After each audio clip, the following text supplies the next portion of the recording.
Glória a Deus. Quero saudar os irmãos com a paz do Senhor Jesus, amém?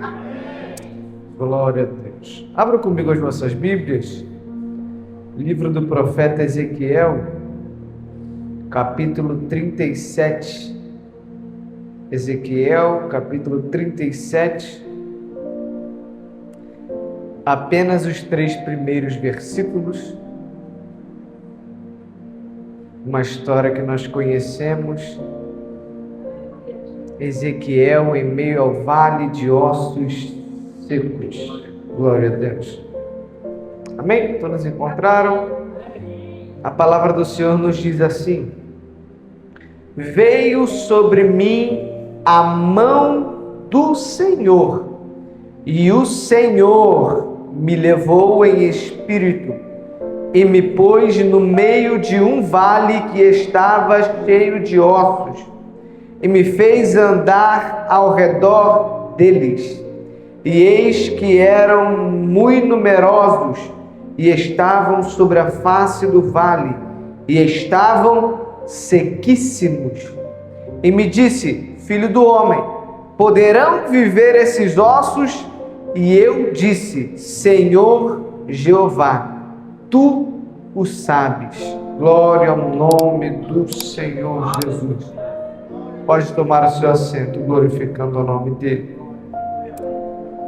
Irmãos, estamos diante de uma história e diante de alguns versículos bíblicos que são bastante conhecidos. Versículos esses que alguns até dizem ter relação com o povo de Israel diretamente nos dias de hoje. Mas quero me ater ao que está escrito e aquilo que Deus me revelou pela a história de Israel e que eu entendo fazer sentido aplicar às nossas vidas nos dias de hoje. Meus irmãos, Ezequiel é um profeta e o livro que ele escreve está entre os livros dos profetas maiores. Por que profeta maior? Não porque tiveram mais importância do que os menores, mas porque o seu livro tem bastantes capítulos. É um livro extenso, um livro grande. Ezequiel é conhecido por ser um dos profetas que estava profetizando em meio ao cativeiro na Babilônia, ou seja, enquanto o povo estava aprisionado, enquanto o povo era feito escravo, enquanto o povo passava da mão dos babilônios para a mão dos assírios, Deus ainda falava com o povo. E uma das vozes que Deus usou durante esse período foi a voz do profeta Ezequiel. Quando nós olhamos para a história desse profeta, a gente consegue ver, enxergar e entender que mesmo em meio à dor e ao sofrimento, Deus nunca abandonou o seu povo. O que é lindo na história de Ezequiel é que se nós olharmos para o nome que ele leva, o sobrenome que ele carregava, a família que ele pertencia, a gente poderia pensar que tudo aquilo que estava traçado para a vida dele tinha sido jogado no buraco e tinha acabado dentro da lata do lixo, e nada daquilo que ele planejou aconteceria. Mas o que eu acho lindo é que Deus não se importa com aquilo que nós pensamos ou com aquilo que nós planejamos. Eu vou melhorar, é que os planos de Deus são maiores do que os nossos, os caminhos de Deus são mais elevados do que os nossos, e se for preciso fazer nós sofrermos para que Ele cumpra a vontade dEle, nós sofreremos. Mas a vontade de Deus é boa, perfeita e agradável. E o que nós precisamos entender, Daniel, o que nós precisamos entender é que precisamos ter a maturidade do profeta que antecedeu Ezequiel. Que profeta é esse? O profeta Abacuque, que entendeu que mesmo quando a Babilônia estava se agigantando para tomar o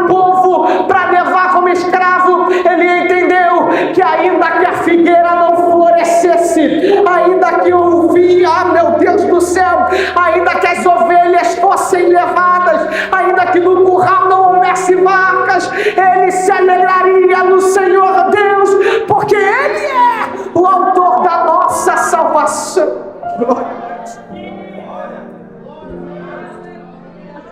Essa é a história do profeta Ezequiel, porque antes de Ezequiel ser conhecido e apresentado como profeta, ele era para ser, ou ele era para ter sido um sacerdote. Só que mesmo Ezequiel, sendo tirado dele a oportunidade de dirigir o culto no meio do templo em Jerusalém, foi dado a ele o privilégio de ser a boca de Deus no meio dos homens.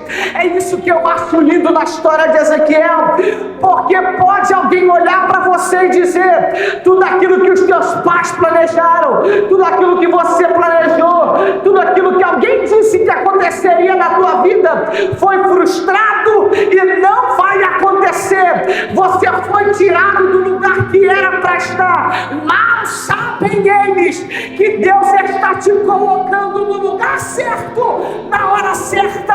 Alguém diz: mas é no meio de um povo que está sofrendo, e Deus está dizendo: você será o remédio para sustentar esse povo em meio ao sofrimento.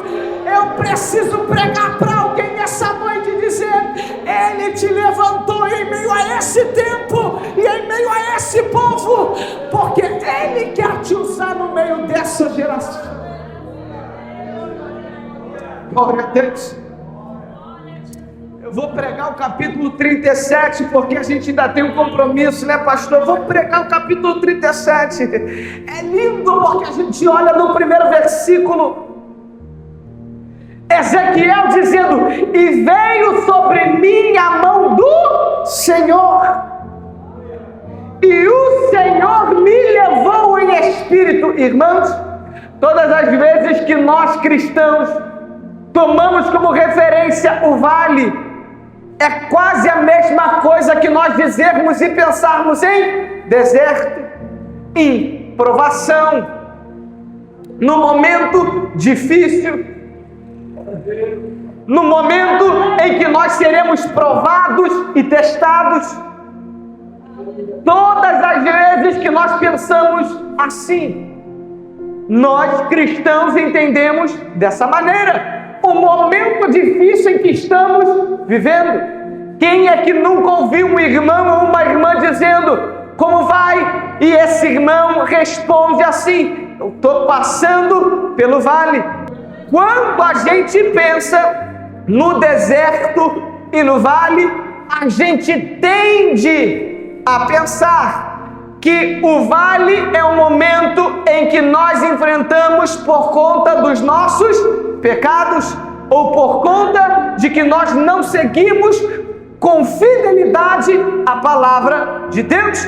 É a nossa tendência, nós pensamos assim. A verdade é que todas as vezes quando a gente vê algum irmão passar por alguma dificuldade, nós pensamos: será que ele está fazendo conforme a vontade de Deus? A gente pensa, até mesmo nós, quando passamos no meio de um vale, a gente tende a repensar as nossas atitudes, a nossa vida espiritual. A gente repensa para ver se a gente não está fazendo algo errado ou deixando de fazer algo que é o certo, é normal. Só que o que eu acho lindo é que Ezequiel tem a noção, ele sabe e ele entende que o vale em que ele está não é porque o diabo se levantou, não. O vale em que ele está não é porque ele está em pecado, não. Ele sabe que o vale que ele está foi o próprio Deus que levou ele. A mão do Senhor levou Ezequiel para o meio do vale.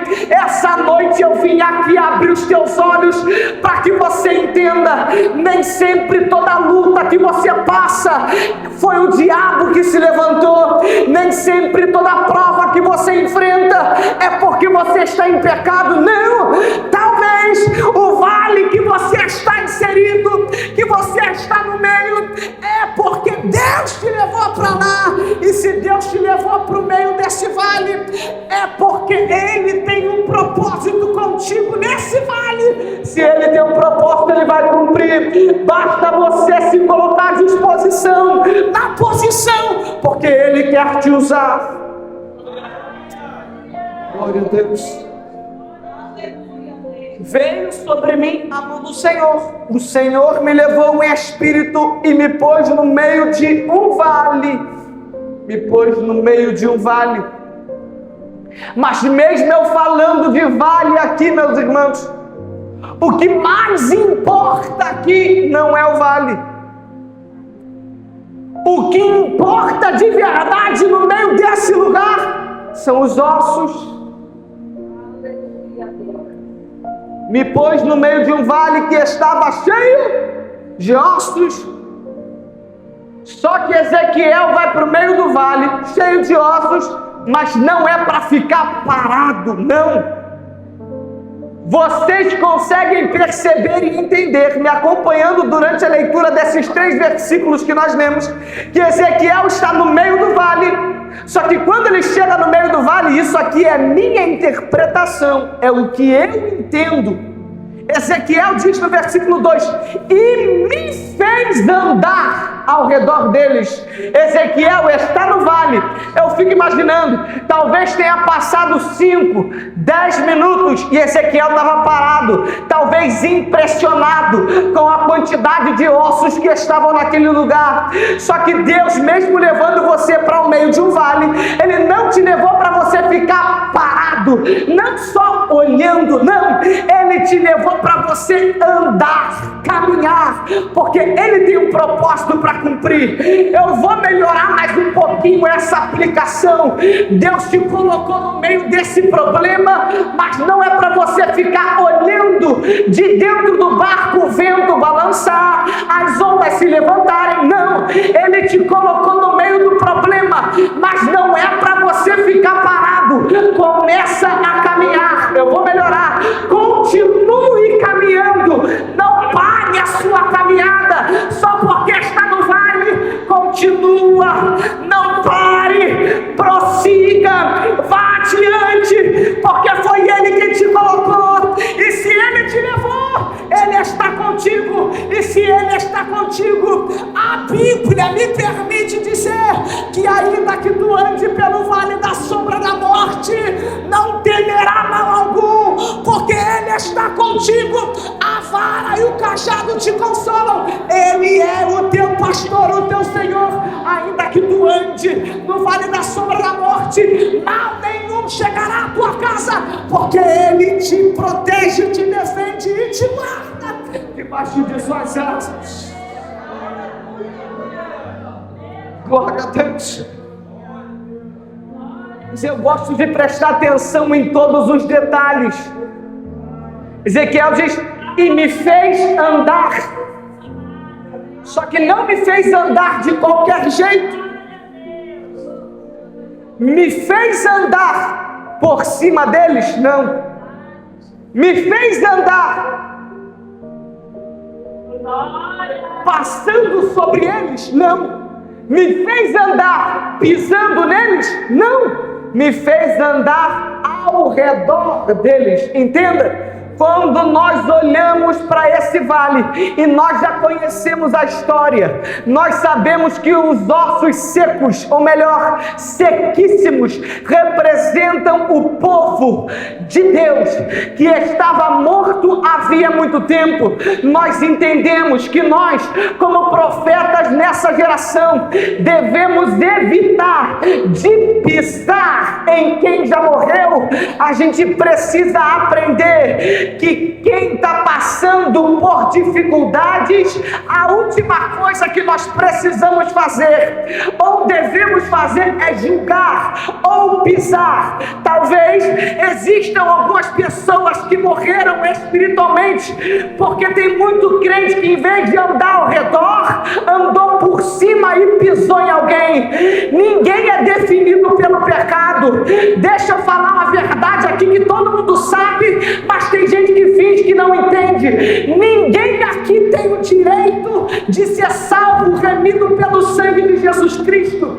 Todos pecaram e destituídos foram da glória de Deus. Eu fico me perguntando, por que tem gente que acha que é mais santo do que os outros? Será que é primo de Jesus?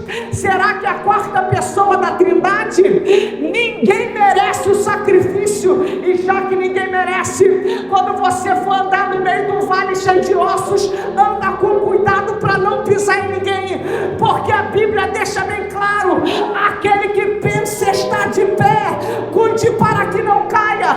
Talvez hoje tu seja um profeta e amanhã tu seja um osso, precisando da palavra profética de alguém. Anda com cuidado, não pisa em ninguém. Eu vou pregar, estende a mão e traz de volta. Glória a Deus.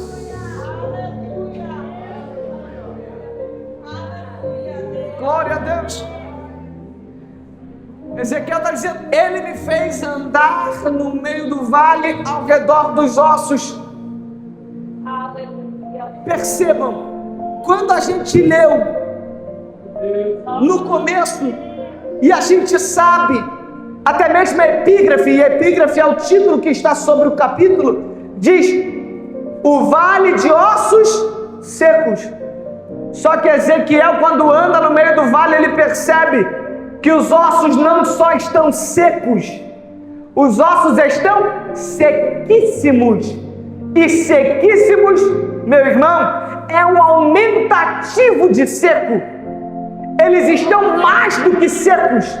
E quando a gente pensa em ossos secos, a gente pensa em algo que morreu. E quando a gente pensa em ossos sequíssimos, a gente pensa em algo que morreu tem muito tempo. Meu irmão, Ezequiel já estava profetizando no meio desse povo, já havia algum tempo.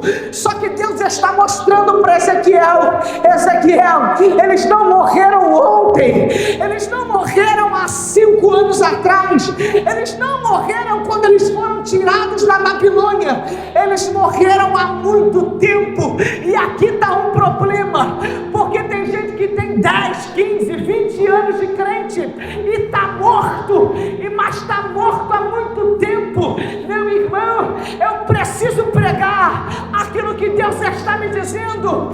Abra o teu olho, olhe para você mesmo e veja se você não morreu. Eu preciso dizer, se você vem para o culto porque tem um compromisso e pensa que todo domingo tem que estar na igreja, talvez você esteja morto e não saiba.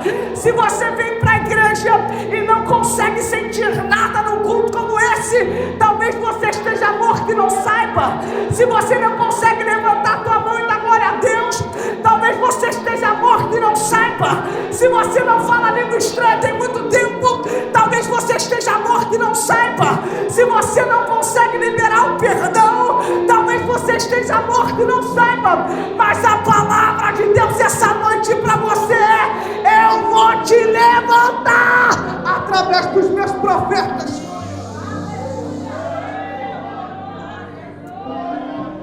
Glória a Deus.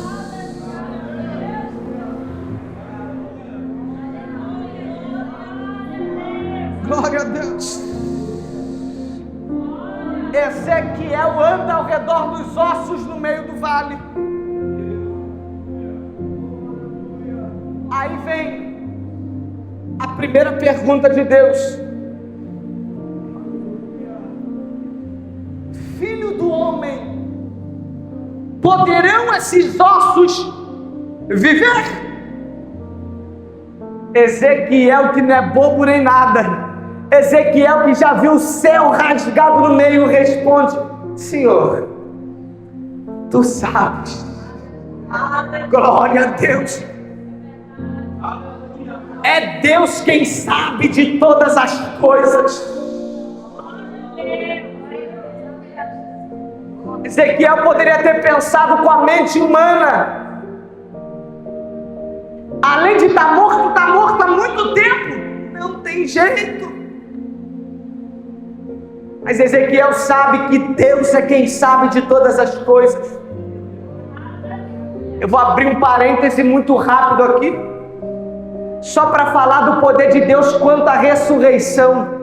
Sabe o que é lindo? É que além da ressurreição de Jesus, tem pelo menos mais 3 milagres de ressurreição feitos por ele. O primeiro deles, a filha de Jairo, que tinha morrido tinha pouco tempo. O segundo deles, vocês lembram? Uma mulher que estava caminhando no meio de um velório, indo enterrar o seu filho. Foi o segundo milagre de ressurreição. O terceiro milagre de ressurreição, Lázaro já estava morto há 4 dias. E Jesus teve o poder de levantar todos esses. Sabe o que Deus está dizendo? Ele está dizendo: não quero saber se morreu ontem, se morreu tem 5, se morreu tem 10 anos. O que importa é que eu tenho o poder para levantar. Eu vou te levantar mais uma vez.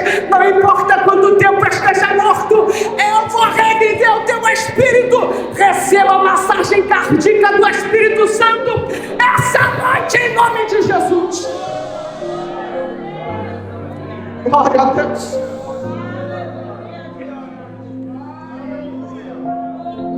Senhor, tu sabes, eu tinha mais coisa para pregar, mas em respeito ao tempo eu vou concluir.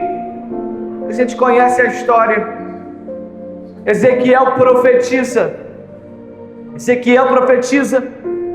e aqueles ossos eles começam a se juntar, se organizar. O que eu acho lindo é que o texto deixa claro que quando Ezequiel profetiza, começa um reboliço.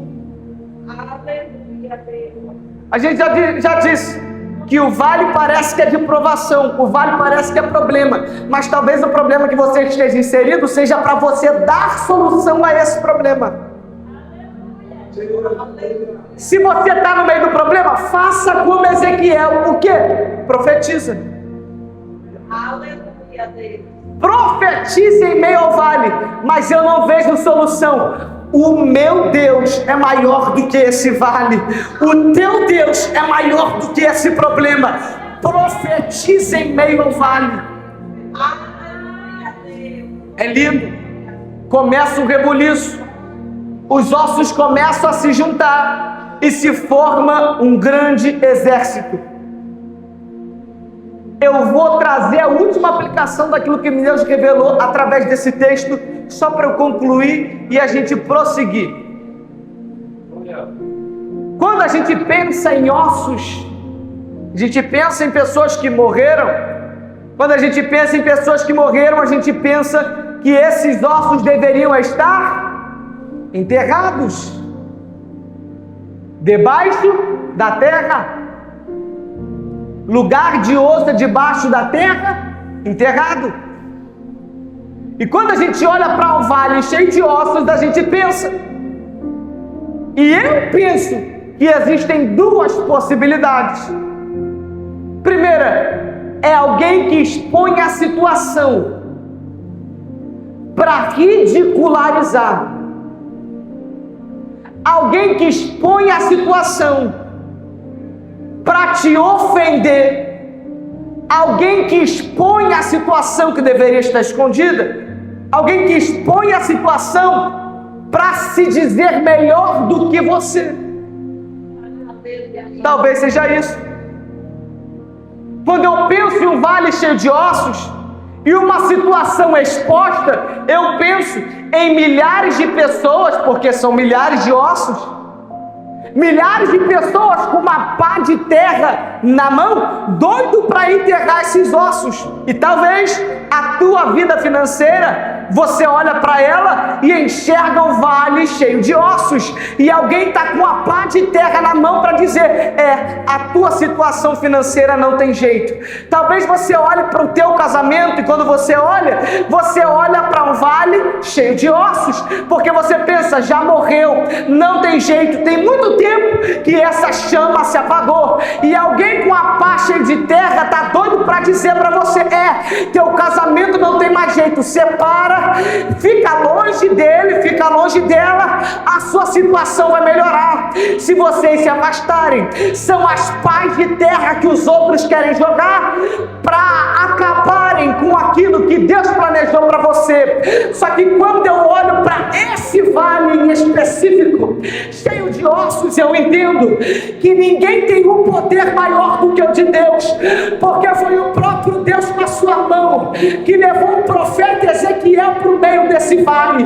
Deus levou o profeta Ezequiel, e o propósito do profeta, melhor, o propósito de Deus no meio do vale não é como o propósito do diabo, expor para ferir, expor para magoar, expor para matar. Não, Deus expõe para curar, Deus expõe para tratar, Deus expõe para sarar. Deus está dizendo: eu estou te permitindo enxergar um vale cheio de ossos, para que você tenha coragem de profetizar.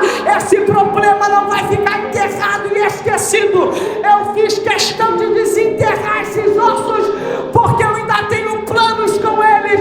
O teu casamento não vai acabar, eu tenho um plano com o teu matrimônio. A tua vida não vai acabar, eu tenho um plano com a tua vida. O teu dinheiro não vai ser mais o problema, ele será a solução, porque Deus quer te ajudar, Ele quer te usar como canal de bênção para a vida de muitas outras pessoas. Ele está dizendo: para eu fazer o que eu quero fazer, eu só quero que você se levante, ande em meio ao vale e se levante com uma voz profética, profetizando: deixa comigo que o reboliço eu faço, os ossos se levantam e se transformam em um grande exército. Levanta a tua mão para eu profetizar pela última vez essa noite. Essa igreja se levantará como um exército do Espírito Santo, em nome de Jesus. Na tua casa, na tua família, o Espírito entra hoje e levanta tudo aquilo que estava morto. Vai ter vida, vai ter vida, vai ter vida. Glória a Deus. Deus te abençoe. Deus te abençoe. Deus te abençoe em nome de Jesus. Agradeço a minha oportunidade.